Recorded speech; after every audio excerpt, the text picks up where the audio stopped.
та бүхэнд энэ өдрийн мэндийг хүргэе. Эрүүл үндэстэй энэ өнөөдрийн подкастын тусгай дугаараар та бүхэнд эрхэм хүндтэй зочдтой танилцуулъя. Окаяма их сургуулийн профессороос анагаах ухааны доктор профессор Оказаки багш маань хүрэлцэн ирсэн байна. Танд баяр хүргэе. За анагаах ухааны доктор эмч Какизаки багш маань хүрэлцэн ирсэн байна. Танд баярлалаа. Анагаахын шинжилгээ ухааны үндэсний их сургуулийн нүүр ам судлалын сургуулийн багш анагаах ухааны доктор профессор би оюун цэцэг багш маань хүрэлцэн ирсэн байна. Танд баярлалаа. За анагаах ухааны доктор эмч Минамизаки багш маань хүрэлцэн ирсэн байна. Танд баярлалаа. Монгол оронд маань 1992 оноос өнөөдрийг хүртэл ажиллаж манай эмч мэргэжлүүдийг сургаж ирсэн Оказаки багшаас эхнийхээ асуултыг асууя гэж бодож байна. Тэр үе болоод өнөөдрийн Монгол орны хүүхдүүдийн Монгол хүмүүсийн цоорлын байдал ямар хөө байна вэ? Та үүнээс яриагаа эхэлсэн үзэгчдэд арай илүү сонирхолтой байх болов уу гэж бодож байна. Би Японы улсын хүүхдийн шүдний эмч. Сургууль төгсөөд 46 жил болж байна. Намайг их сургуулиан төгссөн хүүхдийн шүдний эмч болж байсан үе бол Японы улсад хүүхдийн дунд шүд цоорох өвчин маш их байсан үе бөгөөд үнэн дээр эмчилж өгөх шүдний эмч байхгүй. Шүд цоорох өвчин сурчлан сэргийлэх мэдлэг хангалтгүй. Энэ талаар мэддэг хүн байхгүй тул шүд цоорол маш их байсан. Улмаар Японы улсын шүд цоорох өвчин сурчлан сэргийлэх үзэл бодол өөрчлөгдөн өнөөдөр хүүхдийн сүүн шүдний шүд цоорох өвчин эрчимтэй борсон. Харин өнөөдөр яг тэр үеийн Япон шиг Монгол хүүхдийн дунд шүдний цоорол маш их байна. Би анх 32 жилийн өмнө Монголд ирж байсан. Тэр үед анх удаа хөдөөгийн малчин насанд хүрсэн хүмүүсийн шүдийг үзэхэд бүгд маш сайн шүдтэй байсан. Гэвч тэдгээр малчин хүмүүс шүдээ угаадаг, амттай зүйл иддэг, маш сайн эрүүл шүдтэй байгааг хараад би ихэд гайхсан. Миний анх ирсэн тэр үе 1992 оны наадмын үе байсан санагдаж байна. Тэр үед амттай зүйл ховор байсан үе хэдийч наадмын үед бол хүүхдүүд гартаа дандаа амттай зүйл барьсан байсан санагдаж байна. Түүнээс хойш жил бүр тасралтгүй Монголд ирж байгаа бөгөөд энэ хугацаанд хүүхдийн шүдийг үзэхэд шүдний цоорол улам бүр нэмэгдэж өмнө нь огт байгаагүй цоорол нүдний өмнө харагдах болсон. Монгол хүүхдийн шүд олноороо цоорч байгаа нь маш хэцүү зүйл бөгөөд яг 50 жилийн өмнөх Японы байдалтай ижилхэн болж байна гэж бодогдож байна. Ийм учраас би ямар нэгэн зүйлийг хийж Монгол хүүхдийн шүд цоорох өвчнийг багажигсан бууруулах юмсан гэж бодон 30 гаруй жилийн турш Монгол ирж байна. Япон улс миний ойлгож байгаагаар бол одоо гажигдслын асуудал бол нэлээд хүндрэлтэй байгаа гэж бодсон. Тэгээд Монгол улсын хувьд та Япон улс болоод Монгол улсыг харьцуулаад энэ асуудал магадгүй бидэнд ирээдүйд тулгарч байна. Тэгэхээр энэ асуудлаас хэрхэн гарах вэ? Япон улс түрүүн хэлсэнчлэн өмнө нь маш их цооролтой байсан хэдий ч өнөөдөр шүд цоорох өвчнөөс урьдчилан сэргийлж бүрэн чаддаг болсон хэдий ч дараагийн асуудал нь шүд эрүүн нүрийн гажиг буюу гажиг заслын асуудал анхаарал татаж байна. Нийгэм орчны байдал улам бүр аяд тухтай болж хоол хүнс зөөлрөн дасгад хөдлөн хийхгүй болж нэг үгээр хэлбэл шүдээ амаа ашиглахгүй буюу амны үйлийг бүрэн хийхгүй болж чангаар дуурахгүй гадаа тоглож наадахгүй дасгал хөдөлгөөн хийхгүй байх зэрэг асуудлууд бий болсноор шүд эрүүн нүрийн гажиг үүсэж байна. Японд өнөөдөр гажиг заслын асуудал хамгийн гол асуудал болж байна. Монголд ч гэсэн. Харин хөдөөгийн хүн амд хэр байгааг хэлж мэдэхгүй ч Улаанбаатар хот буюу хотын хүн амын хувьд Японтой ижил байгаа гэж бодож байна. Иймд энэ асуудлаар урьдчилан сэргийлэх нь илүү чухал юм. Сайн зажлах, чанга дуугарах буюу амны үйлийг сайн хийх, түүнчлэн амаараа биш хамраар амьсгалахыг орхитуулж болохгүй чухал зүйл бөгөөд энэ бүхнийг одооноос анхаарах хэрэгтэй юм.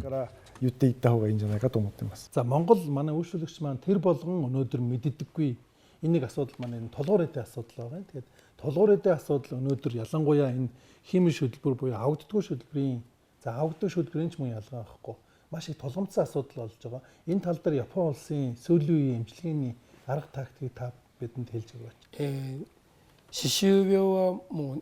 Шүдний тулгуур эдийн өвчлөл Япон улсад ч гэсэн олон тооны өвчлөлүүд энэ асуудлаар эмнэлэгт ханддаг. Хамгийн гол асуудал нь түрүүн Окизаки багшийн хэлснээр хооллох, дадал, уламжлал өөрчлөгдөж байгаа нь асуудал болж байна. Монголын хувьд хотын төв буюу Улаанбаатар хотыг харахад хүмүүсийн амьдрал хуучнаас өөр болж тэр дундаа хоол хүнс ихээхэн өөрчлөгдөж байгаа нь шүдний тулгуур эдийг үүсгэх нянгуудыг идэвхийг нэмэгдүүлж шүд ахуулах, шүдгүй болсноор согог заслын эмчилгээ буюу шүдний бүрээс сэлгэх хиймэл шүдлбэр зүүх болсон. Бид уламжлалт амьдралын хэм маяг руу буцах боломжгүй юм аа.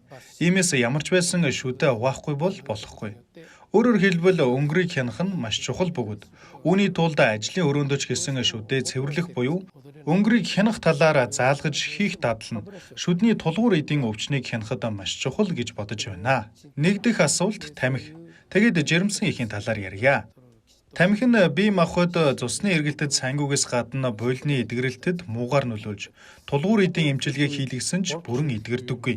Японд ч гэсэн үнэхээр хэцүү асуудал болж байна. Хүмүүс тамхи татхаа болохгүй хэвээр байна. Тухайлбал нэг өвчтөн би тамхиа татахгүй болно гэсэн ч татсаар байсан тул шүдний тулгуур эдийн эмчилгээ нь үр дүнгүй болж бүх шүдээ алдан химийн шүлбэр зүүх болсон хойно эрүүл мэндийн төлөө тамхиа болсон. Аль болох эрт тамхи татхаа болсон бол шүдээ хадгалж үлдээх боломжтой байж гэж түүний хийснийг би бусад өвчнүүдэд жишээ болгон ярьдаг юм. Жирэмсэн эмэгтэй хувьд шүдний тулгуур эдийн өвчтэй бол хүүхэд төрөх үед хүүхэд жим багтаа төрөх, олон төрлийн хөгжлийн гажиг бүхий хүүхэд төрөх зэрэг эрсдэлтэй тул буйл нь хавдаж өрөвсөн тохиолдолд буйлны өрөвсөлд анхаарал хандуулж шүдний угаалтыг сайтар зааж хэвшүүлнэ. Имплантын тухай хоёр дахь асуултанд хариулгаад имплантын хувьд түрүүн ярьсан тамхи болон шүдний тулгуур эдийн өрөвсөл юм а. Шүдний тулгуур эдийн өвчин жихрийн шижинтэй шууд хамааралтай. Монголд жихрийн шижинтэй хүмүүс ихсэж байгаа гэж сонссон. Жихрийн шижин өвчний хувьд дотрын эмчийн хяналтанд байдаг. Тамхи татдаг хүнд имплантын эмчилгээ хийх нь сайн биш гэж би боддгоо. Эдгэрэлт нь ч муу байдаг ба имплантын үеийн буйлны өрөвсөл үүсдэг. Тамхи татахгүй байх жихрийн шижин өвчтэй бол эмчийн хяналтанд байх. Улмаар өнгөрийг хянаж шүд угаалтыг анхаарах нь маш чухал бөгөөд энэ асуудал Японд ч асуудал болоод байна. Мөнгө зарж үнэтэй имплант хийлгсэн хэдий ч имплантаа ахуулахад хүрэхгүй тулд юуг анхаарах ёстойг хэлж зөвлөх нь их чухал юм а. Монголын нүүрэн ам судлалын салбар өнөөдөр эмч мэргэжлүүдийг энэхүү багш нар маань ирээд ингээд сурвалж бэлтгэж байна. Гэхдээ энэ дээр нэмэх нь эцэг эхчүүд маань анхаарах ёстой зүйл та нүүрэн ам судлалын салбарт өнөөдрийг хүртэл ачилсны хувьд энэ эрүүл үндэстэн подкастын маань үндсэн зорилго бол эрүүл мэндийн боловсролыг ард иргэдэд түгээх байгаа. Өвдсөн оноо эмнэлэгтээ ирэх биш, яаж өвдөхгүй байх вэ гэдэг дээр зорилго нь байгаа. Тийм ч учраас бид нар энэ тасралтгүй сургалтыг 30 жил хийж байгаа. Та үүн дээр бас амны хөндийн өвчл бол үйлчлүүлэгчд буюу өвчтөнд хилж ирдэг өвчин.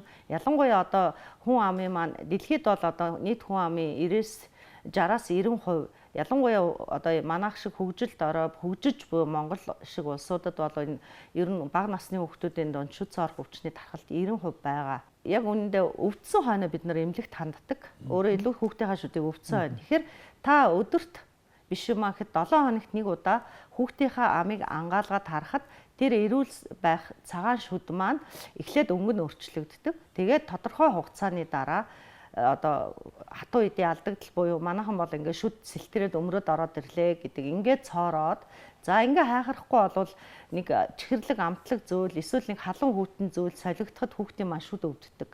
За ингээд энийг нэг төр зуул аргалаад шүдийг угаалгадаг ч юм уу амын зайлуулдаг ч юм уу ингээд орхичоор шүн таны хүүхэд уйлдаг. За тэр уйлсан үед нэг өвчин намдаах юм уулгаад ингээд аргалчаар нэг хэсэг намжиж жагаад нэг өдөр гинт одоо хүүхчвэ том хүнчээ шүд хавддаг. Тэгэхээр энийгээр би энэ бол ингээд бид ажиглаад мэдрээд хүндрэхээс өмнө эмчит хандаж болдог энэ өвчин. Тэгээ энэ шүд цоорох өвчин гэдэг бол зүгээр бүтэн байсан шүд маань ингээд толоб үүсгээс ахуулаад цоороод тэгээд сүулдэ нүхнийх нь хэмжээ томорсоор агаад манайхны хэлдгээр бол ингээд үүрч унаад тэгээд шүдээ ахуулах хэмжээнд очдог. Тэгэхээр өнөөдөр шүд цоорох өвчний улмаас ингээд шүдээ алдна гэдэг бол зөвхөн гоо сайхны асуудал биш. Энэ маань хоол боловсруулахад за олон улсад хийгдсэн хамгийн сүүлийн үеийн судалгаанаас үзэхэд одоо шүдгүү буюу шүдгүүгийн улмаас хоолойж ажиллаж идэхгүй байгаа хүмүүсийн 50-аас дээш хувьд нь ходоод гидс одоо энэ дотор эрхтний хоол олзруулах замын эмгэг тохиолддог гэд. Бас манай судлаачдын үе үеийн Ахмад эмчин маань хэлдэг одоо хүн эрүүл байхын тол бол амны хөндийгөөс хилдэгэ гэж хэлдэг. Тэгэхээр би энэ нэвтрүүлгийг үзэж сонсож байгаа бүх хүмүүст бид шүд цоорох өвчнөөс одоо сэргийлэх боломж нь 100 биш бүр 200% таны гарт байгаа. Тэгэхээр та ямар нэгэн одоо шүдэнд нь өөрчлөлт илэрсэн тохиолдолд хүүхэд ч бай, том хүн ч бай, мэрэгжлийн эмчит цаг алдалгүй хандаж чадах юм бол санхүүгийн хувьд ч хэмнэлттэй эрэх эрэлтийн тоонч цөөхөн ингээд бид одоо эрүүл байх боломжтой юм а гэдгийг хэлхийг хүсэж байна. Баярлалаа. Дараагийнхаа асуултыг Окасаки багшаас асууя гэж бодож байна. Япон улс ер нь цоорлоос хэрхэн ангиж ирсэн юм бэ? 日本でもですね、非常に虫歯が多かった。 Япон улсын хувьд шүд цорох өвчин маш их байсан. Тэр үед сүн шүд нь унаж байнгын шүд буюу ясан шүдээр солигдох учраас сүн шүдийг эмчлүүлэхгүй харин байнгын шүдийг эмчлүүлэх хэрэгтэй гэсэн бодол байсан. Хэрвээ сүн шүд цоорсон бол байнгын буюу ясан шүд зайлшгүй цоорно гэдэг нь маш ойлгомжтой зүйл. Тэгэхээр сүн шүдний цоорол яагаад чухал вэ гэдгийг авч үзье. Бидний хийсэн судалгаагаар 3 настай олон шүд цоорсон хүүхдийг эрүүл хүүхдтэй харьцуулж үзэхэд биеийн жин нь 2 кг-аар дутуу байсан. Бид шүд цоорох өвчин гэхээр л шүдээ сайн авгаа чихэрэдэж болохгүй гэж ярьдаг. Эндээс л бид энэ тухайн нухацтай бодож ойлгох хэрэгтэй. Тэгэхээр шүд гэж юу вэ? Ямар хэрэгтэй вэ? Гэтэл шүд бол хоолыг зажлахын тулд заяагдсан эрхтэн. Энэ бол маш чухал, үүнийг заавал ойлгох хэрэгтэй. Тэгэхээр сүн шүд цооролтой байх нь хоолоо сайн зажилж идэж чадахгүй. Жин буурна, цаашлбал бусад үр дагаврууд гарна гэдгийг бид ойлгодог болж байна. Бас нэг чухал судалгаа бий. Хүүхдэд шүдээ угааж буй хүүхдийн зурагтай боддог зураг авч удуулахад шүдэн цооролгүй эрүүл хүүхэд шүдээ цагаанаар боддог байхад харин цоорхоо шүдтэй хүүхэд өөрийнхөө шүдийг хавхраар бодож байсан. Хүүхэд өөрийнхөө амны байдалд үнэлгээ хийж үгээр илэрхийлж чадахгүй ч цоорхоо шүд нь хүүхдэд ямар сэтгэл төрүүлж дарамт болж байгаа нь эндээс ойлгомжтой харагдаж байна. Сүн шүд цоорсон бол байнгын шүдэнд зайлшгүй нөлөөлнө гэдэгтээ зэрэгцээд хүүхэд үедээ таагад урсамжтай болсон бол насанд хүрсэн том хүн болсон ч шүдний эмч аймаар ожих дургүй болдог. Ингээд шүд нь улам бүр хөндөрч мууддаг.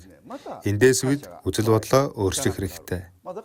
Энэ нь юу гэсэн үг вэ гэвэл амттай зүйл чихэр идэж болохгүй.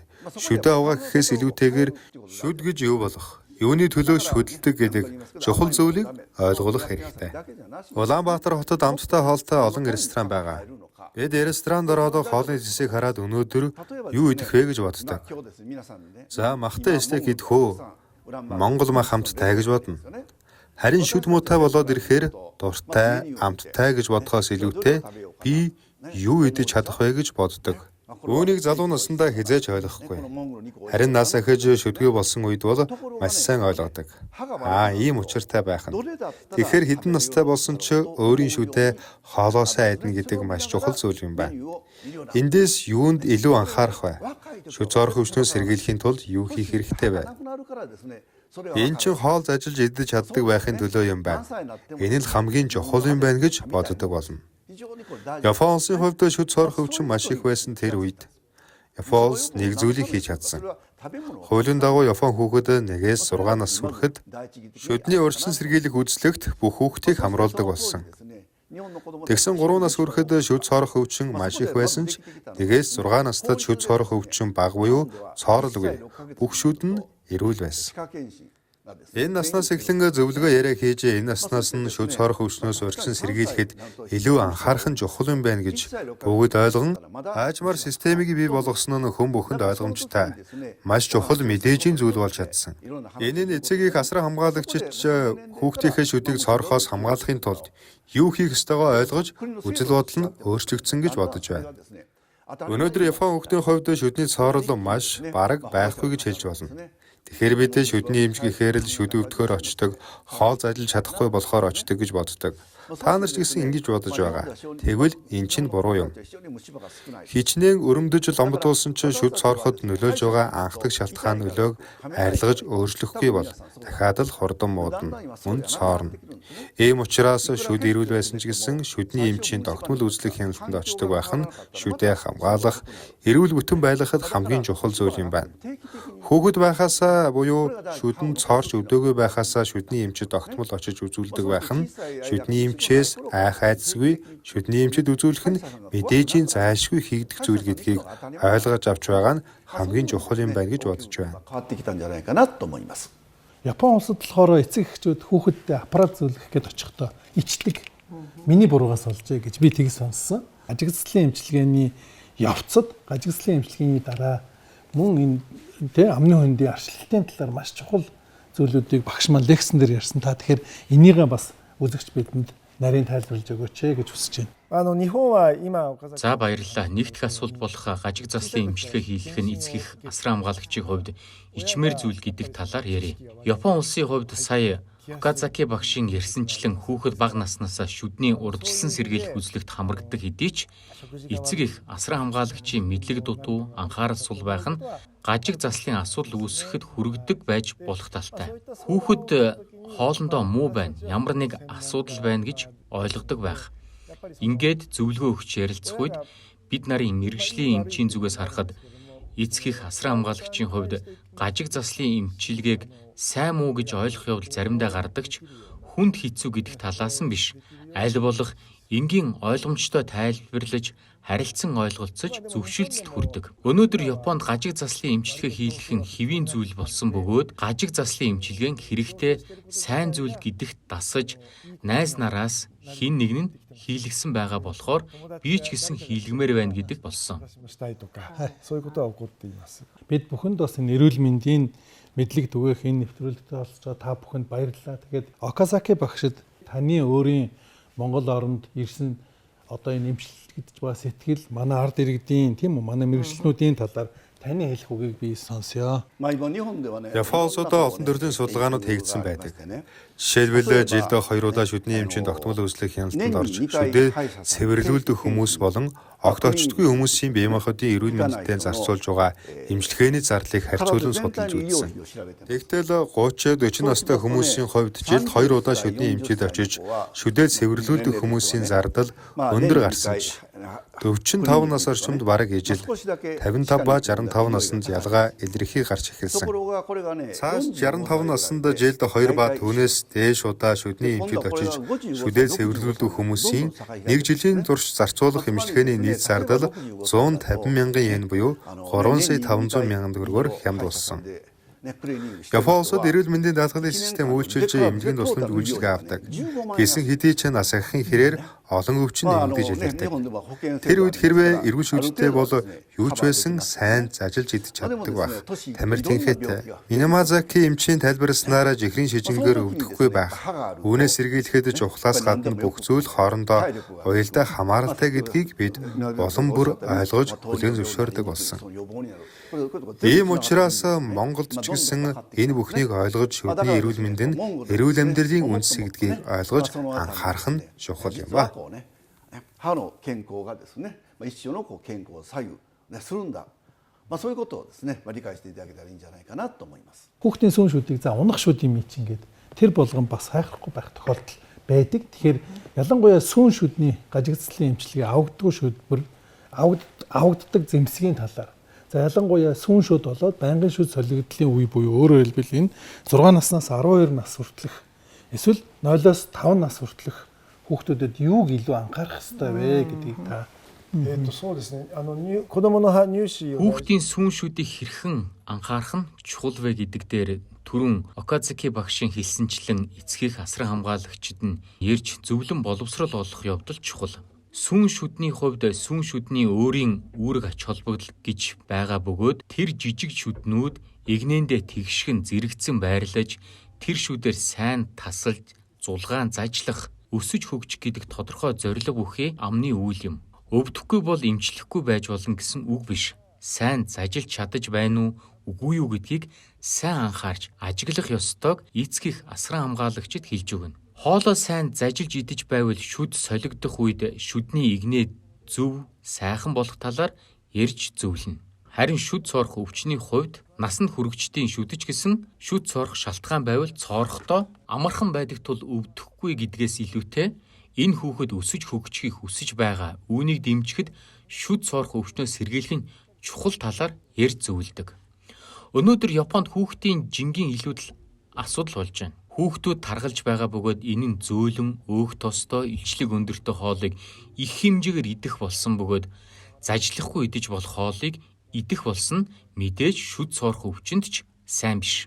Энэ нь бие махбодын эрүүл мэндийн байдалч сайнгүй гэдгийг ярьж анхааруулах хэрэгтэй. Түрүүн гажиг заслын эмчилгээний үед шүд цоорхоос сэргийлэх тухай асуултыг хариулаагүй тул одоо хариулж өгье.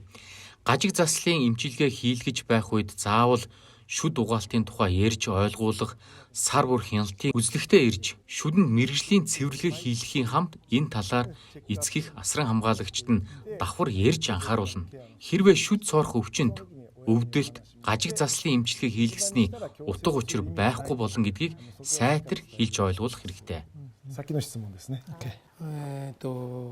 まずモンゴルхүмүүсийн дунд шүдний тулгуур эдийн асуудал хэр байгааг энэ удаа Монголд анх удаа ирж байгаа учраас сайн мэдэхгүй байна. Япон улсын хувьд хүмүүсийн 80-90% нь шүдний тулгуур өвчтэй байдаг. Түрүүн эмчээ сонсож мэдснээр буйлнаас цус гарах төдийд эмчэд очдоггүй. Харин шүд хөдөлсөн үедээ л анх удаа эмчэд ханддаг гэсэн. Японч гэсэн шүд нь хөдөлсөн хойноо эмнэлэгт ирвэл аль хэдийн тусламж авахд оройтсон байх нь олонтой байдаг. Хүмүүсийн хэдэн хувь нь шүд угаахад буйлнаас цус гарч байгааг анзаарч мэдэж байна вэ? Түүнчлэн өдөр тутмын амьдралдаа үүнийг өөрөө ажиглаж анхаардаг байх нь маш чухал гэж бодож байна. Дараа дахин ирвэл шүдний тулгуур эдийн өвчтөй хүнийг үзэх нөхцөл байдлыг харах боломж олгол миний хувьд ч гэсэн суралцах завшаан болгохтул ийм боломж олгохыг хүсэж байна. Төвний яриаг үргэлжлүүлэхэд 2 жилийн өмнөөс хуулийн дагуу Япон хүмүүр шүдний үзлэгт орох болж улс орон ихээхэн өөрчлөгдөж байна. Яагаад ийм зүйл болох болов гэвэл шүдгүй бол хоолоо идэж чадахгүй. Японы 100 наснуудаас асуун жоход 100 настай ямар ч хүн хамгийн чухал зүйл нь хооллох гэсэн. Хинч байсан яагаад ингэж хариулах болов? Өмнө нь олон удаа ярьсанчлан цаашид Япон хүний дундаж наслалт улам бүр уртсаж, эрэгтэй хүний дундаж нас 80, эмэгтэй хүнийх 85 нас орчим болсон. Урд нь амьдралын нас уртсна гэдэг нь ажиргалтай амьдралыг хүлээж байна гэж боддог байсан. Гэтэл тийм биш. Жишээлбэл өндөр наслахын ихрээр амьдралын шалтгаанд өвчнүүдэд оройтол хэвтрийн хүмүүсийн тоо улам бүр нэмэгдэж, өндөр наслна гэдэг нь айдухтай амьдралыг угтна гэсэн үг биш гэж үү? Эндээс ихээхэн өөрчлөгдсөн нэг зүйл нь өмнө нь өвчнийг эмчилж эрүүлжий гэдэг байсан бол одоо эрүүл байдлыг удаан хадгалах, үүний тулд өөрийнхөө шүдээр хоолой хангалттай сайн идэж, шим тэжээлээ авснаар идэвхтэй амьдралын цаг хугацааг өнгөрүүлэх нь хамгийн чухал гэдгийг улам бүр ойлгох болсон. Өөр бас нэгэн зүйлийг би хэлэхээ мартаж, энэ юу вэ гэвэл сүүн шүд. Байнгын шүд гэдэг талаас бодож үзвэл ялгаа ихч. Сүүн шүдэнд цоорол бага бол байнгын шүдэнд ч цоорол бага байдаг. Үүнийг нухацтай бодож үзвэл үнэндээ сүүн шүд бол хүүхдийн шүд биш. Эцэг эхийн шүд. Эцэг эхийн анхаарал ямар байхаас хамаарч хүүхдийн шүд өөрчлөгдөж байдаг. Сүүн шүдийг бид эцэг эхийн шүд гэж үзэн илүү анхаарал хандуулах нь чухал гэж боддог. Үүний дотор сүүн шүдийг байнга шүдээр солигдох гэдэг нь маш чухал үйл явц. Шүд гэхээр бид хатуу шинээр шүдэлж гарч ирэх шүдийг хатуу гэж боддог. Үнэндээ дөнгөж шүдэлж гарч ирсэн шүд зөөлөн байдаг. Жишээлбэл Хаанигтай Улаанбаатар хотын аль нэг газар засварын ажил хийгдэж байна. Асфальтын зам тавьж байгааг холоос харахад хатуу юу зөөлнө үү гэдэг нь мэдэгдэхгүй. Хатаагүй байхад гიშгэхэд нүх гарна. Дөнгөж хөдөлсөн байнгын буюу ясан шүд үүнтэй яг адилхан. Та нар хатуу шүд гарсан гэж бодох боловч үнэндээ шүдний эмч бидний хувьд энэ нь зөөлөн шүд. Шүд нь шүдэлж гарч ирсэн 3 жилийн дотор зөөлөн байдаг тул шүд цоорох өвчнөд амархан ортдог. Байнгын шүдний шүд цоорох өвчин яг үнэндээ энэ үед үүсдэг. Ийм учраас энэ үед байнгын шүдийг цооруулахгүй тулд шүдний эмчэд хандах нь маш сайн чухал зүйл. Түүнчлэн одоогоос Монголд ч гэсэн сургуулийн шүдний эмч нарын холбоо маш чухал гэж бодож байна. Япон сургуулийн шүдний эрүүл мэндийн үзлэг жил бүр заавал хийгддэг. Түүнчлэн Япон сургуулийн шүдний эмч нарын холбооноос тухайн газар нутгийнхаа сургуулиудад очиж хүүхдэд боловсрол олгодог. Яг үнэндээ миний хувьд шүд цоорох өвчний урьдчилан сэргийлтэнд боловсрол олгох явдал маш үр дүнтэй гэж үздэг. 教育こそ最大のワクチンじゃないかな。そういうふうに思ってます。 Японы NHK телевизээр ярьдаг энэ эрхэм хүндтэй профессор багш маань өнөөдөр ирээд бидтэй мөр зэрэгцээд ингээд Монгол их орны маань те өнцөг болон бүр цуудж байгаа та бүхэндээ ингээ үнтэй зөвлөгөө өгсөн. Үнэхээр дахин талархлаа. Ингээ хүмүүсийн яриг сонсохлоор Японы 50 жилийн өмнөх яг өнөөдрийн Монгол шиг байсан гэсэн. Тэгэхээр бид ингээд энэ өндөр хөгжилтэд Азид төдийгүй дэлхийд хэрэгэлдэг орнуудын туршлагыг сонссон баг. Тэгээ энийг нэгтгэхэд энэ салбарт 30 жил ажиллаж байгаа хүний хувьд дүгнэлт хэлэхэд шүд цоорох өвчнөөс урьдчилан сэргийлэх гэдэг бол бидний өөрсдийнх нь гарт байд юм байна. Ялангуяа одоо бид нар 40, 50, 60, 70 наснда шүдтэй бай гэвэл тэр хүүхэд үеэс баг эхийн хөвлөд байх үеэс нь эхлээд шүдэ хамгаалах хэрэгтэй юм байна гэд.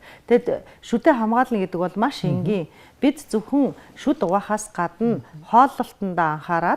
хооллолтондоо анхаарна гэхээр манайхан ингээд нөгөө чихрийг шууд одоо хордог. Үгүй ерөөсөө л хүүхэд дасанд хүрсэн аль нь ч гэсэн өдрийн 3 хоолой тогтсон хугацаанд өөртөө хэрэгтэй одоо хүнсний илчлэг тэжээлгээр идчих юм бол дундуур нь тэр нөгөө дахин иддэг зүйл байхгүй болно. Тэгэхээр шүд цаарх өвчнөөс урьдчилан сэргийлэхийн үндэс нь шүд амаа арчлах, дээр нь нэмээд хооллолтондоо анхаарчих юм бол бид эрүүл сайхан шүдтэй байх боломжтой юм аа. Тэгээ бүгдөө өнөөдрийн бидний ярьсан зүйлийг нэг тунгааж бодоод бүгдөө хичээцгээе гэж хэлье. Баярлалаа. Баярлалаа.